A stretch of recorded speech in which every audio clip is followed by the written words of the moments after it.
আজকে আমরা শিখব শ্রীমদ্ ভগবদ গীতার প্রথম অধ্যায় ৩৭তম শ্লোক।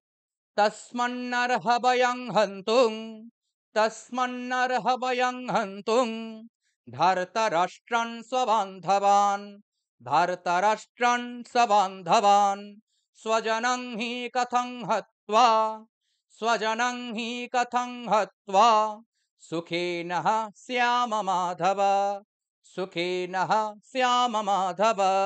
আমার সঙ্গে সঙ্গে আশা করি আপনারা পাঠ করেছেন এবং পাঠ করলে আশা করি শিখতে পেরেছেন, কারণ এই শ্লোকটা এমন কিছু কঠিন নয়, খুব সাধারণ শ্লোক। যারা এখনো শিখতে পারেননি তাদের জন্য আরেকবার পাঠ করে দিই, আমার সঙ্গে সঙ্গে পাঠ করার চেষ্টা করুন। তস্মন্নর্হবয়ং হন্তুং ধার্তরাষ্ট্রান সবান্ধবান স্বজনং হি কথং হত্বা সুখেনঃ শ্যাম মাধব। কেমন লাগছে, শিখতে পারছেন কিনা কমেন্ট করে জানাতে ভুলবেন না।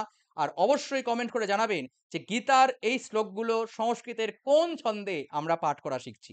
যারা জানেন না তারা এই গীতা জ্ঞান প্লেলিস্টটিকে শুরু থেকে দেখুন, জানতে পারবেন, শিখতে পারবেন সম্পূর্ণ শ্রীমদ্ ভগবদ গীতা। জয় গীতা, জয় সনাতন, জয় সনাতনী।